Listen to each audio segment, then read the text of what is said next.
Good morning. I'm Jeff Hammond, Executive Director at International Ground Source Heat Pump Association. Welcome to our June 2025 IGSHPA Dig Deeper webinar.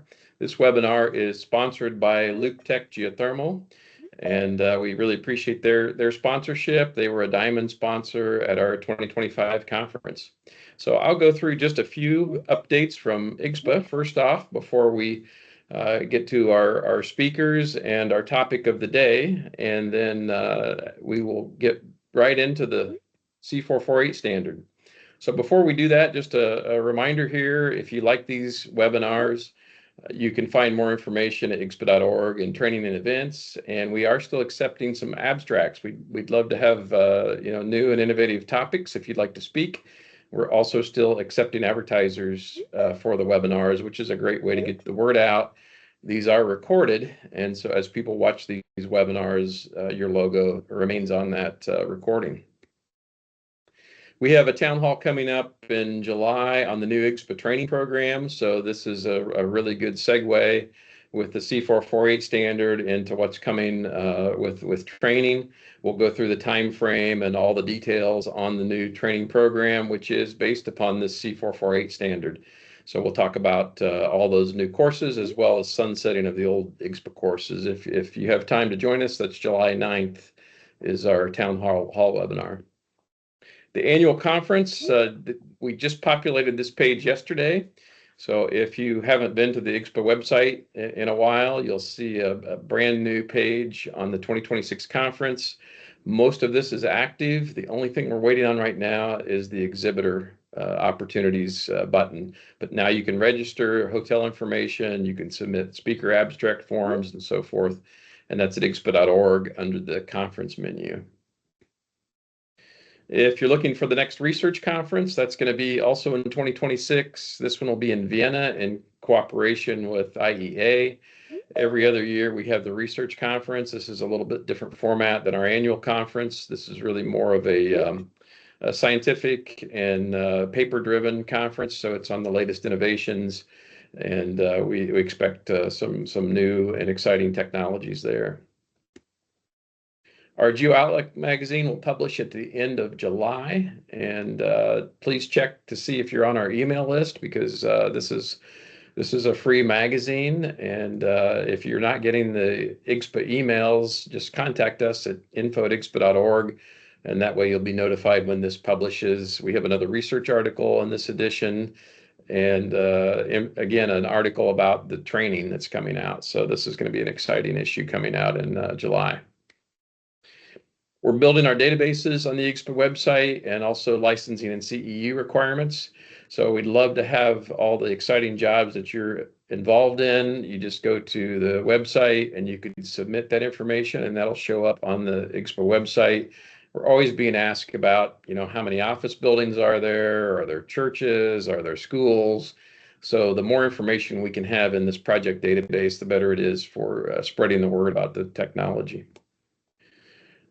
If you'd like CEUs for this webinar, just put your name and email address in chat. If you can't use chat because of security settings, you can use the Q&A, and we will record those in your records in the database. If you're joining this as a recording, you will need to include this code 2506HR4, H4R. But if you're joining this live, all we need is your name and email address. So this is just purely for the watching this later on as a recording. Some housekeeping. We will go through the presentation. We have a lot of exciting guests today who will be presenting on their particular section. So we'll want to let them go through their section, and at the very end, I'll read the questions in the chat or the Q&A. So if you would place your questions either place, and we will certainly ask, we'll go through those later on. There are some security settings that may make it difficult to use chat. So if you get a window that pops up like this, just click OK. If for some reason you can't use chat, we have enabled the Q&A portion of the webinar. If all else fails, raise your hand and I'll unmute your microphone so that you can ask that question. So hopefully we won't have any technical difficulties. We've had pretty good luck with chat and Q&A in these webinars. And I do need to read this disclaimer and potential conflict of interest since we have a lot of people involved here. The upcoming presentation represents the opinion of the presenter, or presenters in this case, and does not represent any official position, opinion, or endorsement of any products or services by IGSHPA or its members. IGSHPA town halls and Dig Deeper webinars are for member updates and education on the latest information in the geothermal heat pump industry and are not meant to endorse one technology or brand over another. It is the presenter's responsibility to disclose any conflict of interest or position that may arise in the content of the webinar. All right, thanks again to LoopTech for sponsoring this presentation. I will get out of this slideshow and move over to our main event here. So pardon me just a second while I switch. All right, so our exciting topic today is going to be on the new C448 standard. And this is just published on May 30th of this year. So we will have our presenters, our actual committee members on this webinar talking about all the new changes to the standard. All right, before we go on, another disclaimer. This is really for CSA. We had the IGSHPA disclaimer. So these statements in our opinion are not the opinion of CSA Group. I'm a volunteer as chair, Mark is a volunteer as vice chair, and the people that you see here who are part of the committees are unpaid volunteers. So just to make you aware of that. CSA Group is a not-for-profit standards and certification, testing, product verification organization. It's a non-governmental consensus-based standards organization. This standard was developed in cooperation with IGSHPA, and it's accredited by SCC in Canada and ANSI in the US. Funding for the standard is provided by CSA and stakeholders, and we did have some good deal of funding for this one. So we've had a lot of great industry participation. All right, so what we'll talk about today is we'll certainly want to talk about the individuals who made this possible, a little bit of history on where we've been, what's new in the 2025 edition. We were talking just earlier before we started the webinar. There's a lot new. We didn't leave anything untouched. Why should you care about this standard? This is super important for the industry. How do you get it? And then we'll have opportunity for questions and answers with our committee members, our task force leads. We had a lot of really good subject matter experts. So first off, a big thank you. We had more than 70 volunteers as subject matter experts.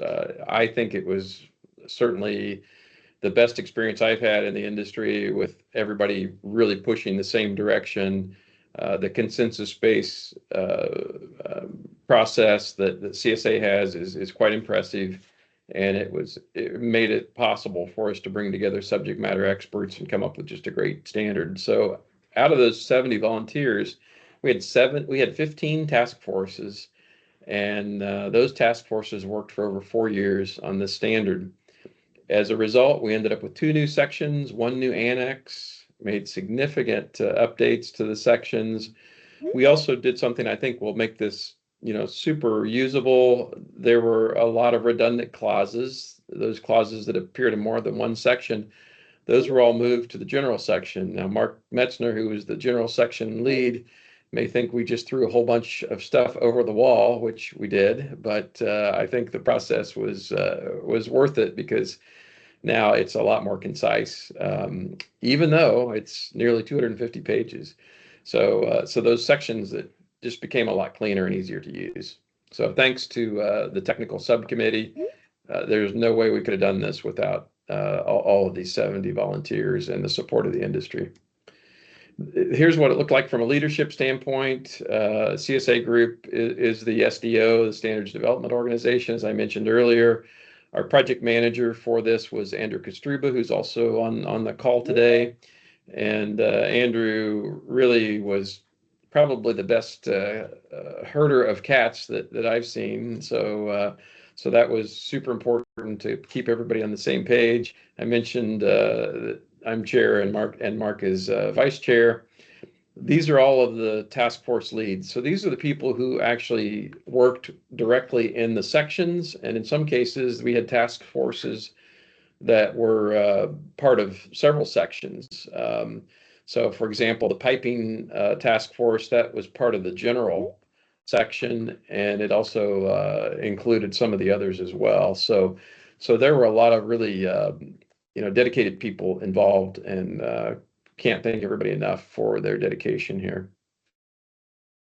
A little bit of history. This isn't something that just appeared overnight. In Canada, certainly, this standard has been around for a long, long time. It became binational in 2016, and that's when we worked with ANSI for the first time, our organization, IGSHPA, PPI, NGWA, and many others, and created that 2016 edition, which is the first binational Canada-US standard. This May 2025 edition allowed us to sunset the IGSHPA 2017 design and installation standards. So that is no longer in publication, the IGSHPA standards. Now the IGSHPA standards are the CSA ANSI IGSHPA C448 Series 25. So that's a big change for our industry and helps with consistency without a doubt. So what's new? And we'll get to each of these sections. But just as an overview, we have a lot of new stuff in here. I'm thrilled to have a section on district energy systems, on energy foundations. We have a new annex on wastewater energy transfer systems, new piping materials, new heat transfer fluids. And one thing that was a little bit of, well, a lot of discussion, I guess I'll say, but a little bit of a challenge was removal of PVC as an acceptable piping material for inside piping. So that was quite a discussion. So I'm really happy with the results of our new standard. And we will start with this section, the general section. This is section 0. It included Mark Metzner, as I mentioned earlier, as the lead for this task force. But because the general task force touches on so many different topics, we actually had 3 other task forces involved here: the piping task force, the heat transfer fluids task force, and the thermal conductivity task force. So Lance McNevin, Jerry Lewis, and Terry Proffer were heavily involved in this, as well as the general section task force members. So they reviewed a lot of those clauses that, as I mentioned, were thrown over the wall from the other sections that were redundant. In other words, anything that appeared in more than one section was moved over to general. So with that introduction, I'm going to turn this over to Mark, who's the lead for the general section. And Mark, if you want to tell us a little bit about some of the great changes to general. Certainly, and thank you for everyone for showing up today. It's an important standard. It'll guide our industry for the next 5 years and into the future. As Jeff alluded to, on the general section, it was a bit of a catch-all from the previous 2016 edition. Having gone through it, we realized collectively as a task force that there was a lot of redundancy and sometimes some ambiguity between the sections in the 2016 edition. As an example, we had setbacks, and we had almost every section had a different amount of setback information. Then when we looked at it a little bit more clearly on the setback, it was, from any particular item one to the other, it was arbitrary. So as an example, it was, a geosystem had to be 50 feet away, as an example, from a well, or 100 feet away from a septic system. And we started to delve into that a little bit further and realized it was completely arbitrary. Why 50 feet? Why not 45 feet? Why not 55 feet, etc.? So we did a complete redo of the setback in particular, because it does touch on every other section, as mentioned before, and realized it was really more of a local issue, and to have the designer, which we'll get to in a moment, basically interact with the authority having jurisdiction to have systems put in where you might have very tight clearances. As an example, in New York City, you have, frontages on buildings which can vary from, it's ridiculous, but 9 feet, 11 feet, 13, 15, 17 is your frontage. There's no way you could be separating one system from another by what the previous setback was. So we put the onus on the designer to interact with the authority having jurisdiction for their particular application. So it's much more open, and it is certainly not prescriptive. So we had to take it out. It made sense. The general committee went through that ad nauseum to go, what's the right way to address something like setbacks? When we get to the issue of designer and engineer, we had a definition, and there's many definitions. It's quite exhaustive on who that individual or company is. And what's in bold there is what we came up with, which we think is workable for all. And that's the legal entity responsible. So that could be a PE, or in Canada, PEng. It could be a contractor. Regardless, it is the designer who has a responsibility ultimately.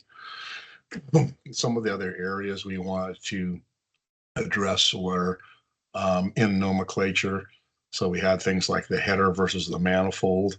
So in that particular instance, the header is what is out in the field or below a building.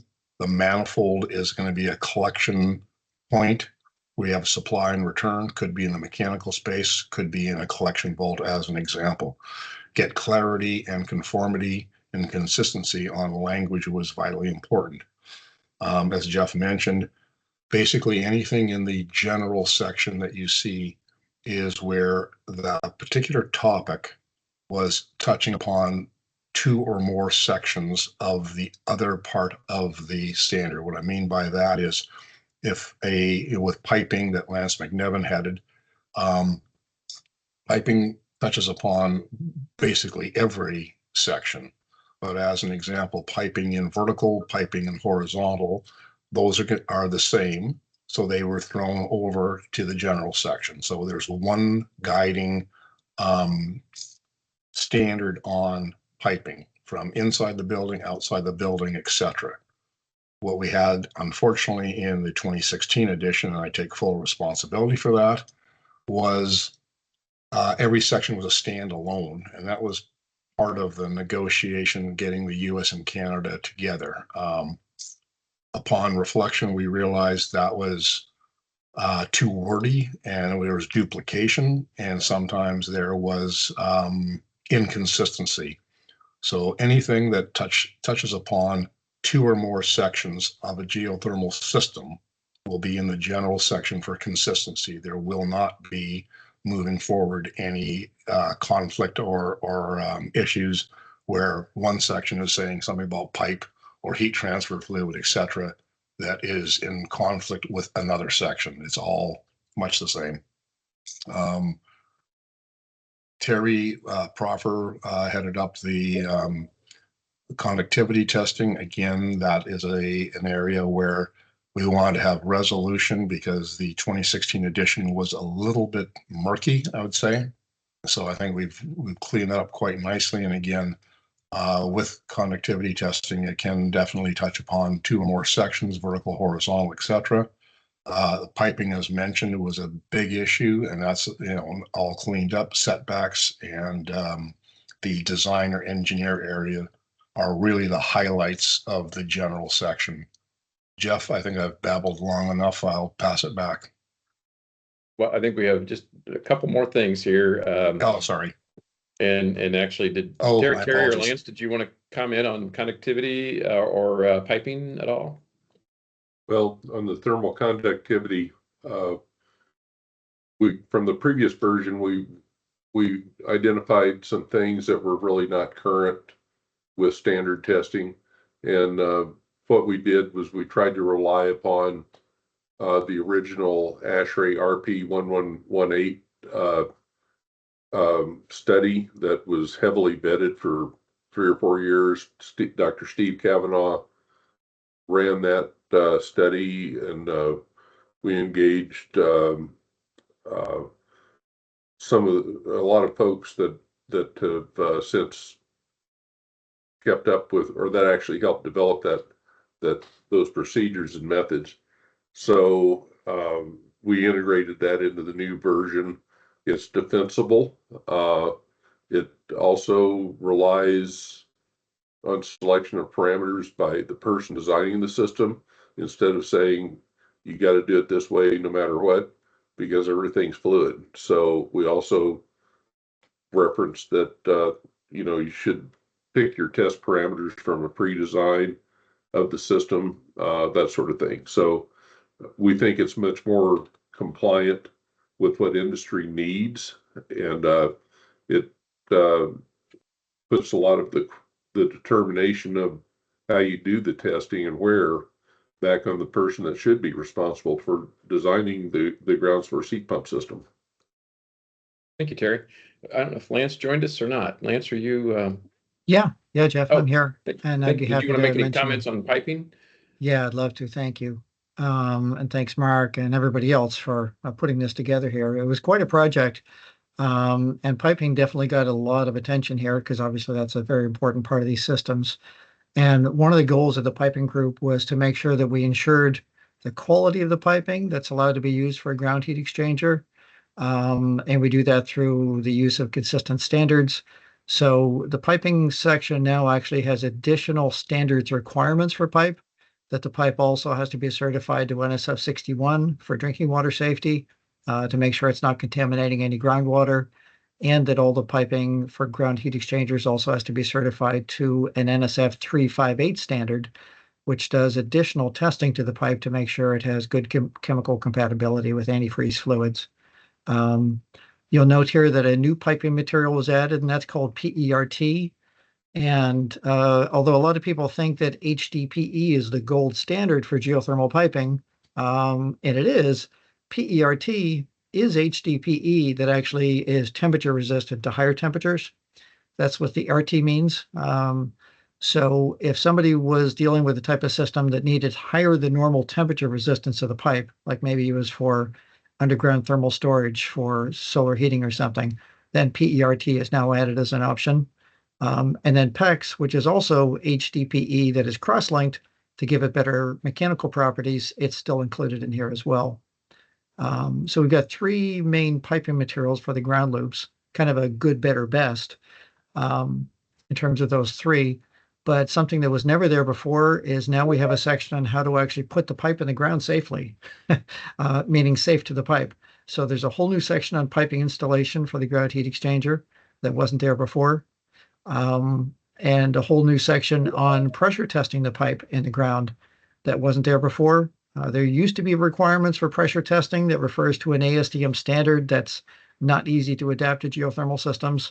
So the C448 group spent a lot of time last summer, weeks and weeks, coming up with a new pressure test method that's really suitable and specific to ground loop piping. So I think we're all pretty happy with what how that turned out. There's other content in there. I won't get into more details, but those are, I think, the highlights from the piping section. I'd just like to comment, the reason PVC pipe was taken out of interior piping was we found in the industry that PVC pipe has a long history of not getting along with water and propylene glycol. So it can actually fail from internal degradation and when you least expect it. The other thing is the expansion and contraction of PVC pipe is pretty significant, and that helps shorten its lifespan. So that has been removed from the previous CSA standard. Thank you, Yep. Terry. And that's the what's missing, in case anybody's wondering. So thank you. Lance, anything else on piping? No, that's good. Well, like Terry hinted, the interior piping, I didn't even mention that, but there's a whole new nicely organized section on interior piping as well. The new material that was added, well, PERT and polypropylene, so those can both be used on the interior now. And yeah, PVC was removed. PVC, perfectly okay for certain geothermal systems, depending on the fluids and things like that, but not universally okay, that's for sure. So the task group consensus was it's not worth the risk to allow the use of PVC for interior piping. Too many things can go wrong. So it's no longer included. Thank you. All right, we had just a little bit more on this general section. This one definitely was had a lot of changes. I don't believe Jerry is with us today. Jerry Lewis, are you here? Terry might have some comments on heat transfer fluids. I can make comments, yes. So oh, go ahead, sorry. Oh, no, take the lead. I'll chime in as necessary. Okay, so I think probably the biggest thing here is that section was just about completely rewritten and added glycerin-based and detoxified ethylene glycol. So one of the really cool things, at least in my mind, of the standards updates is that we have all the latest technology. So as these get updated, we don't want to exclude any new technology, and at the same time, we need guidance for anything that's new. So that's really, I think, a great change there. Did you have anything else, Mark, on the general section? This is the last slide for the general section. No problem, Jeff. Just one comment, and Lance touched upon it, was a modified hydrostatic pressure testing regime, and that's still based on ASTM F2164 with modifications so that it's actually applicable to geothermal systems. F2164, the way it was written, was actually impossible to do. And what was added is the optional individual U-bend testing procedure, which is really important when you have various entities on a project site. You have a drilling company, as an example, who does the drilling, looping, and grouting, and is quote unquote walking away. The handover to a lateral tie-in company, it's vitally important that what the drilling firm did has integrity, and that's where that individual U-bend testing procedure comes in as an interim measure on that handover. It's obviously going to be much more applicable to commercial applications, but there has been issues in the past that the finger pointing, you did something, we did something, etc., is now addressed. Hopefully people follow it. So I think, Jeff, that's all I have. All right, thank you, Mark. Yeah, I imagine that designers are going to have a much easier job now writing their specifications with a lot of this clarity for sure. So that's the general section. We'll move on to the other sections here. I'd like to jump in real quick, Jeff, on sorry, Terry. That's okay. One of the things that was pointed out is that there's this concept that we have to have like 25, 30, 35% propylene glycol in a ground loop, and we tried to put into the standard or contributed in that does not prevent biologic growth in a ground loop. What takes care of the bugs are the inhibitors. So it's not the amount of antifreeze in the system. And propylene glycol by itself is actually a food for bacteria. So the more you put in it, and a lot of that came from industry saying, okay, we've got high temperature boiler driven systems that breaks down the propylene glycol really fast, making it more susceptible to bugs. The other thing is, not saying anything bad, just a lot of vendors like to sell a lot of inhibited propylene glycol. So it's really gets down to, if you don't need a lot of antifreeze in a system because it does hurt your turbulence and Reynolds number. So we tried to get the standard tweaked up a little bit to where it recognized that it's not the amount of antifreeze that prevents biologic growth. It's the type of inhibitors and regular testing. Excellent points. Yeah. The clarification, I think, was just incredible. We're giving much better guidance now. All right, so that was a lot in the general section. Let's move to these other sections here. Residential, this is Rob Andershuk. Rob, do you want to give us a bit of a overview here of changes to residential? Sure, yeah. So a lot of the changes were actually getting rid of stuff and moving into the general section and giving them a pile of work, which made it easy for us. So a lot of it was things that were redundant between the different sections. So exactly like Mark discussed earlier, we had different setbacks. We had different information regarding ground loops and in the residential section compared to the commercial section, which there should even just slight wording differences, and then we had conflicts and fundamentally that ground loop is the same whether it's residential commercial. It doesn't see the ground loop doesn't see a commercial building any differently than the residential building, other than the energy aspect, but there's no reason why we had all these differences. So a lot of that was moved over. Same thing with the surface water and systems and the well systems, and so a lot of it was just seeing time was spent on looking at what was redundant and moving it to that general section. The other thing that was added in the former standard prior to this 2025 update, we had a minimum entering water temperature for the heating side. So basically, if you design a ground loop and you do it according to good engineering practices, your ground loop shouldn't drop. At the end of the day, your loop temperature is what's driving your design, and it shouldn't drop below a minimum number. And so the last edition, the group added the maximum cooling temperature, because the former standard was basically a Canadian standard, so we were very focused on the heating side of it. Now it's a binational standard, and many locations in the south are very concerned with the cooling aspect. So the same principles apply. We don't want that loop running too hot, and we don't want that loop running too cold. And the other thing too that we have in the standard probably is the allowance for a partial load heat pump. So, and the reason, the rationale for that is we basically focus on, the heat pump can't be any more than 105% of this on a house, in a residence, 105% of the heat loss calculation, or 125% of the heat gain calculation. But there are other situations when, especially in retrofits, where you have the existing ducting system, and the customer can save a bunch of energy, but refitting the entire house to make sure that it's sized, and in the sizing requirements, it has to be sized to 65 to 105%. And I'll stick with the heat loss side because that's more of a Canadian thing. That sometimes didn't fit with the existing distribution system.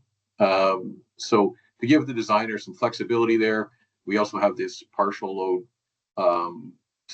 system that you could still meet the CSA 448 design standard,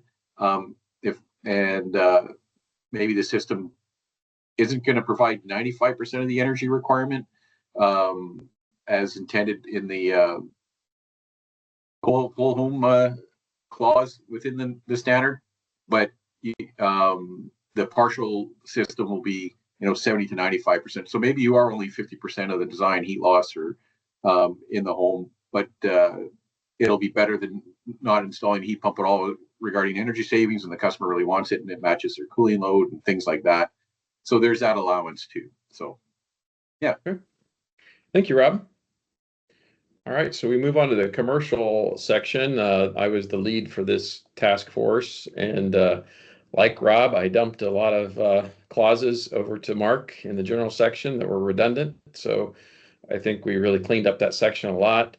We spent quite a bit of time in commercial on the IGSHPA Standards Committee recommendations, because this was one of the asks from the IGSHPA Standards Committee, that we review their comments so that IGSHPA could feel comfortable sunsetting the 2017 edition of the IGSHPA Design and Installation Standards. So we certainly spent quite a lot of time on their recommendations, and we improved clauses based upon that. We also aligned a lot of the terminology for better clarity.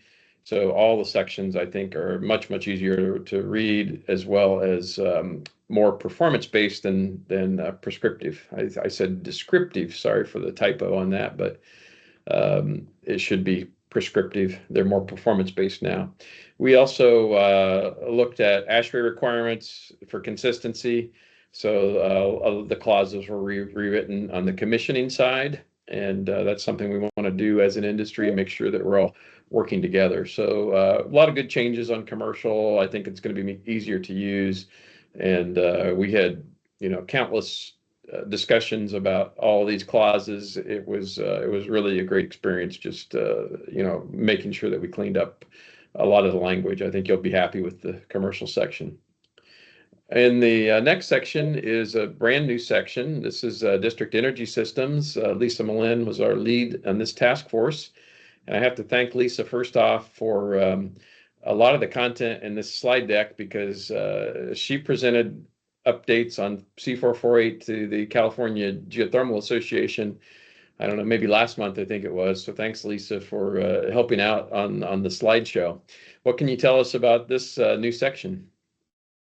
Well, I'm going to be pretty brief, but yes, we did start from scratch. We initially started off thinking this would be part of the commercial section, and very quickly realized that that just was not going to work. So we pulled together a task force, and the first challenge is what does it include and what doesn't include. The definition that we have that you'll find in the general section for district energy systems is all inclusive. It includes pretty much anything that you can dream up of relative to what a district energy system might be. We also struggle a little bit with what the name should be, but we decided we didn't want to create something new, which is something that happens a lot in our industry. So we stuck with the district energy for the title of this type of application. What it does include is mainly focusing on connecting buildings of different types. So therefore, it's not just residential or commercial. It's all inclusive in what could be connected. We're focusing on the distribution piping and guidance on the central plant equipment, which also could simply be a pumping station. It does allow for some different materials than are included in the general section of the standard, and it also provides some guidance for insulation, which may be required for district energy systems. It doesn't include anything on the ground heat exchanger, sorcer sinks, because that is really what the rest of the standard is about. And then finally, there is a very good section on planning, because these projects are so large in scale. There's some guidance, and mostly guidance, but also standard things that should be done if you're going to undertake a project of this type. So with that, I'll hand it to the next person. All right. Thank you, Lisa. We also added links on the IGSHPA webpage that references this standard to the ASHRAE district heating and district cooling design manuals. There are quite a few references in this section, and so that's really nice that we already have design guides available. So thank you, Lisa. All right, so the next section, I don't believe Jack is with us today, so I'll just go through the updates here. This was vertical ground heat exchangers. And as we've said many times here today, there were duplicate clauses. So grouting, for example, is used in vertical and it's used in horizontal directional bore. So that really should be in general. And anything that really didn't apply directly to vertical ground heat exchangers was moved. There was a lot of consolidation, so clarity and consistency was improved, and terminology is a big deal. One of our challenges as an industry is we really don't want to call a closed loop ground heat exchanger a well. It's a bore, because that might affect how local jurisdictions regulate the system. So consistency is super important. I don't know if any of the other task force leads have any comments on vertical or not. Okay, so horizontal, I don't believe that Ed was able to join us either today, so I'll go through some of his. Again, we're repeating this moving clauses, but hopefully you get the point that we're being much more concise, and that the clarity is certainly improved. More terminology changes and definitions for clarity. Also, horizontal directional drilling was added, because that's our other technology besides just trenching. We have a lot of opportunity for directional drilling, and that's where the grouting came into effect in this section. So some good changes in horizontal. Surface water, I'll turn this back over to Lisa, who is our lead for surface water systems in the section 6. Yes, thank you. So just to define what these types of systems include, they include both submerged and above ground heat exchangers. We ended up including in the title the term design because we found that as we reorganized the section to kind of align with the other sections in the standard, that we really had some design content that is unique to this type of system as compared to something that might be in the general section. The other big change was that we had some folks representing the plate heat exchangers that typically involved in these types of systems, and we worked with them to create a section on, you know, how to clean the systems, how they need to be kind of certified and tested before they come from the factory to the project site, so that there's some new language in there. So that's pretty much it in a nutshell. All right, thank you, Lisa. Groundwater systems, Jeff, if you're available to give us an update here. I know there are a lot of changes in this section. Thank you very much, Jeff. Yes, this was yeah, almost all of the content is new content in the 0.7 groundwater system section. Groundwater heat exchange systems have significant potential for delivering efficient and cost-effective source heat exchange. However, opportunities for groundwater heat exchange are really highly site-specific, and so a lot of the content is related to the evaluation of suitability for groundwater heat exchange. So the new content really emphasizes the importance of site-specific assessment for evaluating suitability for developing groundwater heat exchange systems. There's emphasized importance for recognizing the role for groundwater professionals to guide system design and implementation towards long-established hydrogeological best practices. But there's also the emphasized importance for recognizing the role for ground source heat pump professionals to guide the design and the implementation towards really efficient and effective outcomes. There's a lot of emphasized importance for protecting the groundwater resources. We're doing, a lot of us are involved in this industry because we're aiming for improved environmental outcomes, and that's also associated with the way that we protect the groundwater. There's also an emphasis on measures to evaluate water quality considerations and monitoring and maintenance procedures to manage the operations towards efficient and effective operational outcomes.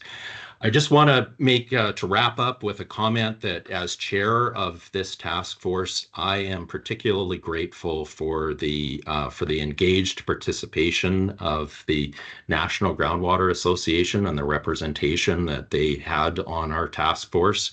I really appreciate that. Thank you for this opportunity to discuss this section, Jeff, and I'll turn it over. Thank you, Jeff.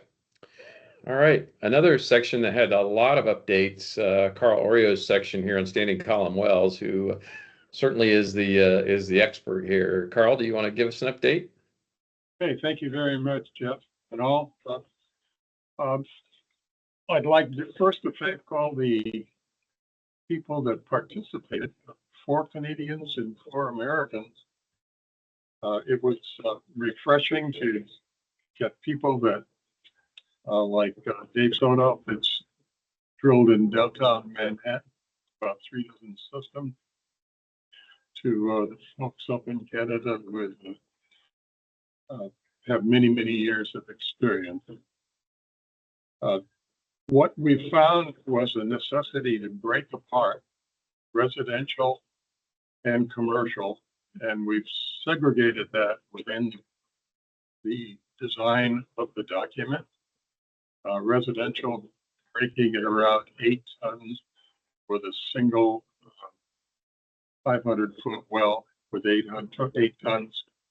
And the other break point is about 30 tons on 1,500-foot standing column bore. We've got now history of systems up to 1,500 tons. We also recognize the software with Dr. Spittler on standing column wells and Dr. Pasquet in Montreal. Those two ends of the spectrum between Canada and Oklahoma are both great participants. We also added in a section which the groundwater people did, a lot of help from our partner at Point 7, Open Well Systems. We added maintenance part, and we also added maintenance procedures in our section, because the biggest maintenance issue is not on the installer, not on the designer, but it's on the owner.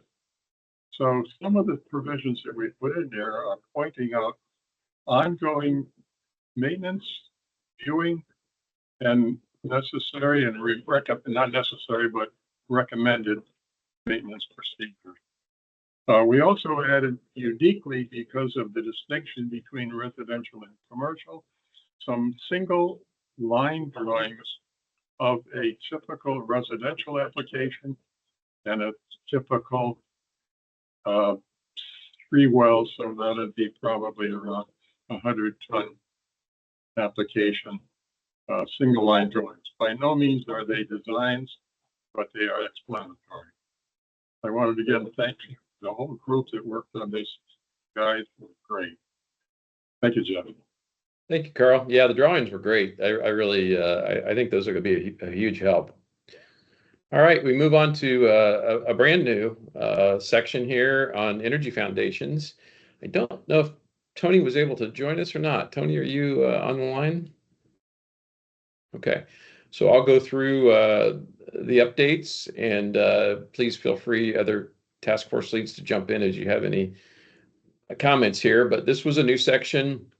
Sometimes energy foundations are called energy piles, and you can see the definition here. But this gives us a new way to look at ground heat exchangers.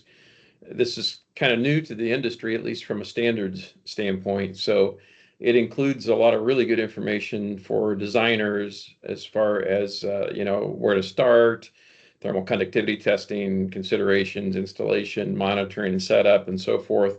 So I was thrilled to see this new technology here that really complements nicely all the other sections. Just gives us one more option now for a ground heat exchanger. So this certainly is not my expertise, but you'll find the committee that worked on this definitely were certainly subject matter experts. So I think you'll find this section useful. Jeff, it's Mark. Just a quick comment. Mark. Yeah, my apologies. On the thermal conductivity testing, you may have some questions as to why it's unique for energy foundations. It's because it is. It's outside basically of what thermal conductivity testing would be for the other sections, because of the uniqueness of the way an energy pile can look. They could be, as an example, 12 inches in diameter. They could be 36 inches in diameter. So the whole dynamic of conductivity testing is unique. So again, we said that everything that touches more than 2 sections would be in general. This is one of the exceptions. And Sorry, I'd Jeff. just like to jump in. The reason for that is the original thermal conductivity test procedures based on the line source method, which you want a very narrow line to act as a heat transmitter. Well, the thermal pile, that's a different animal, so that's why it's different. That's why we have the brain trust on this call, right? For guidance. So thank you, Mark and Terry. Exciting stuff for sure. All right, so we move on to DX systems. Craig had a number of updates here. You want to give us an overview? Yeah, thanks, Jeff. Appreciate the opportunity to be involved with this wonderful standard. As many people have mentioned, it was time for an update, and we had a great group of guys that worked together, and we really put our heads together, cleaned it up. We updated the technology with the latest, I should say, wording and explanations, the things that are being used in the field. Got all of that updated inside there. We talked to allow new refrigerants. We connected to with all the proper standards and the changes, which affects all of our systems. But it's just one of them things when it's direct exchange. Obviously, it gets a little more emphasis, but I think it's going to be a smooth transition. So far, things are looking great with it. We did do some work with a bunch of it got dumped to Mark again in the general section, like everybody else said. With direct exchange, it's horizontal, it's vertical, it can be anything and everything. And, so much of that stuff overlaps. And so it's great that we had a place to put it all together, so to make it easier for everybody and make the whole standard more applicable. I think like direct exchange, and we included so many of the great geothermal technologies that make this wonderful energy source or heating source, cooling source, however you want to look at it, whatever your application is, fittable to so many homes and so many buildings, whether it's residential or commercial. I think it's great that we included all these technologies to make this such a phenomenal standard, and touching on it, that way to get rid of some of the gray areas and the guessing.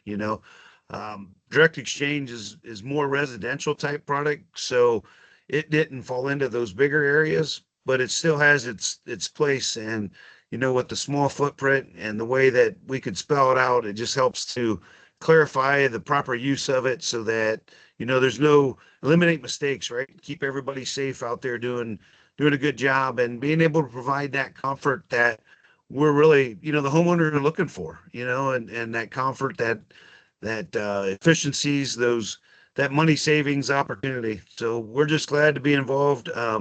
I really appreciate the great work from our team, and thanks again for letting us weigh in.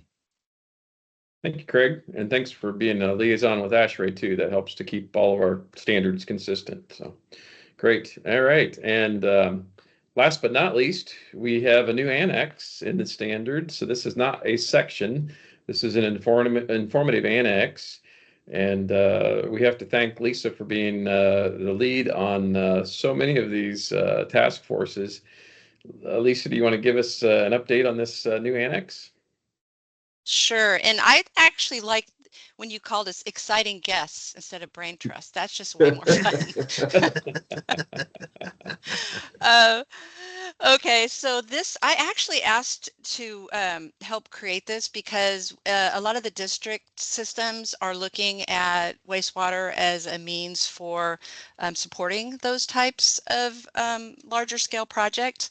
And so this group was really interesting, a group of folks that were truly international. In fact, you'll see here in the second bullet, trying to find existing standards on this topic are pretty slim, but we did find one in Germany, and actually Jeff helped to translate this, and I had to have one of my colleagues actually buy it for me because I don't speak German.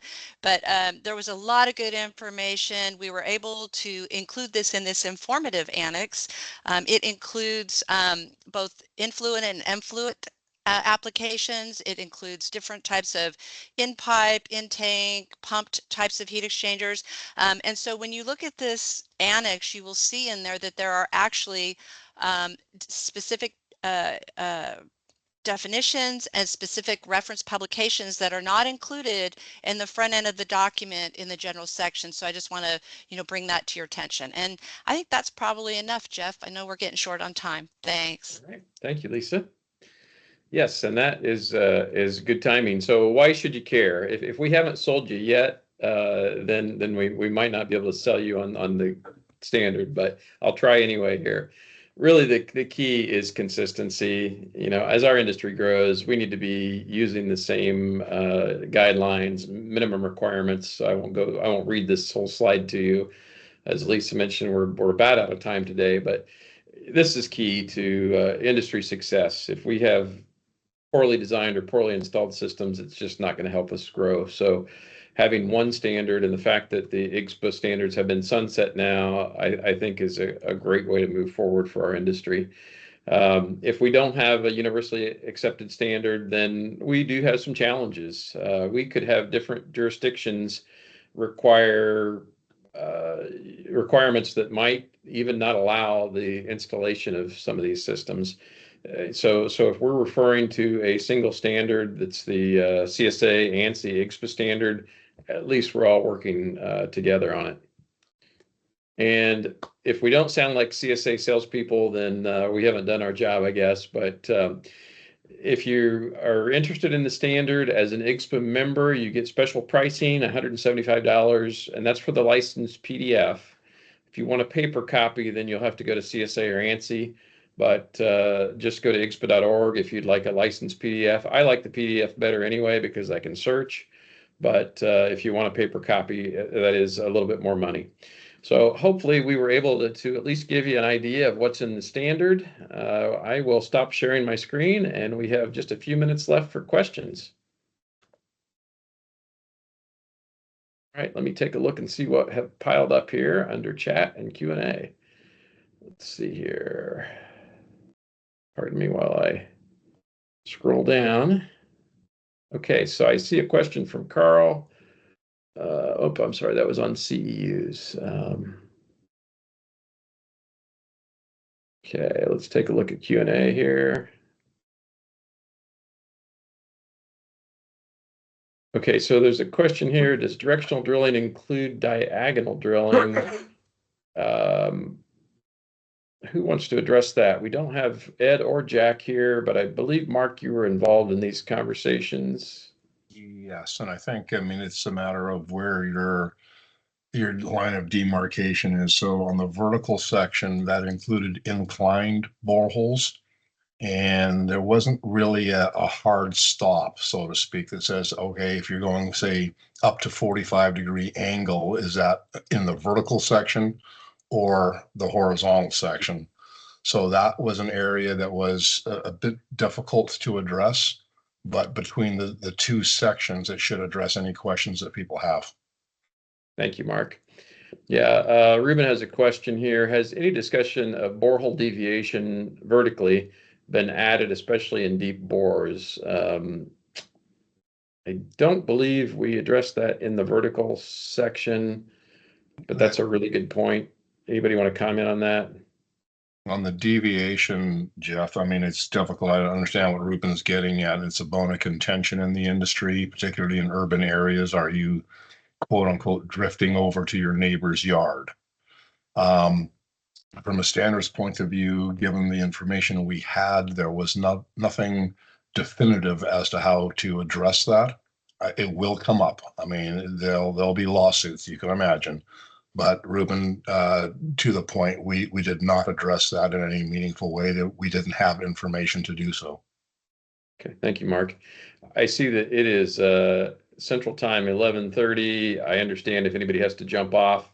I'll go through some of these other questions maybe for the next couple of minutes, and certainly if you have to go, we understand. So Larry has a question here about propylene glycol. They've been using it at 25% concentration, and if they go to 20%, which creates biofouling, are we moving forward with 10%, 15%, et cetera, based on system temps? I know that Jerry Lewis isn't here, who was chair of that section, but at least from my experience, and feel free if anybody wants to jump in here, most of the heat transfer fluid antifreeze manufacturers now have really good inhibitor packages.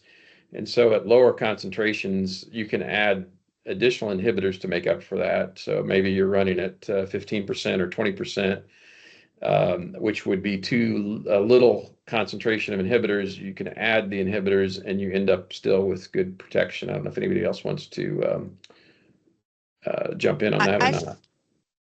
Yeah, I've found that it's manufacturer specific. So you need to talk to the manufacturer and find out, ask them the question, what you need to do to protect your system. So that's just the best answer, I think. Yeah, Thank you, and Lisa. the other reason is that it's always, you got to go, manufacturers previously used to recommend such high concentrations, was it was based on the assumption that it was going to be a high temperature system that breaks down the propylene glycol, in a short amount of time. And with a ground source heat pump system, we're going to run what, 30 to 90 degrees, whatever. And the other thing is Lisa and you pointed out, Jeff, it's not the glycol that prevents the growth of bacteria. It's the inhibitors. That's why every commercial system, in my opinion, should be installed with a coupon rack and just have routine testing. It's much easier to deal with it that way. Agreed. That section actually had some really good verbiage on requirements for inhibitors. So even if antifreeze is not used, then inhibitors, I think, can't remember if it was required or if it was strongly urged, but there was strong language in there for sure. We'll Hey, take, Jeff, I think it's, yes. I was just I pulled up the standard on the side. And okay. on the corrosion inhibitor side for propylene glycol, it's saying it shall have a minimum % by volume as specified by the manufacturer to minimize microbial induced corrosion. So that's just on the MIC side. Thank you. To Lisa's point, that's great. Thank you very much. All right, so let's just take a couple more questions, and then out of respect for everybody's time, then we probably should sign off.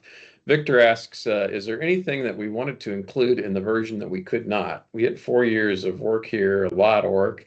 Any of the task force leads want to mention anything that was on the wish list that we didn't get to? I think that's a great question.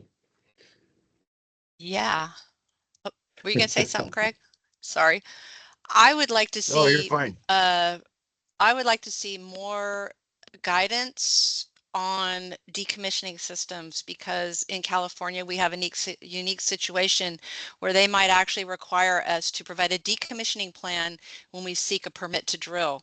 So I would like to see more. I mean, we do have some content in there now that is very helpful, but I would like to see a little bit more on that. Okay, Craig, you had a comment on that. With all of the refrigerant changes that we're seeing, I think that we'll see a lot of changes in our direct exchange section. And that's going to be depending where things settle in at, but that would be an upcoming future improvement as things move on. Okay. Well, and there certainly is, there's a new ASHRAE study right now in the works on flushing and purging minimum velocity. So that could change what we look at as well. All right, one more question, and then we will sign off. Victor asks if there are any specific items on installing vertical ground heat exchangers underneath buildings or temperature monitoring bores within or outside commercial bore fields. Anybody want to take that on? I don't believe we have that in there, but I think it's kind of like the deviation question, maybe. We do have a new requirement for monitoring ground loop temperature, supply and return. It can be very simple, paper and pen, to something more automated. So look for that in the commercial section. Oh, thank you, Lisa. I forgot about that. Anybody else have any thoughts? All right. Well, I certainly appreciate the task force lead's time, and there's no way it could have been done without your help and all the committee members who were involved in this. So thank you, Andrew, for leading the project, and thanks everybody for joining our webinar. This is recorded, so it will appear on the IGSHPA website at IGSHPA.org in the next couple of days. Also, don't forget you can purchase the standard through IGSHPA if you're a member, or through CSA or ANSI otherwise. And hope you have a great weekend. If we can be of any help, certainly reach out. Thank you very much. Yeah. Thanks, Jeff. Thanks, everyone. Thank you. Thanks, everyone.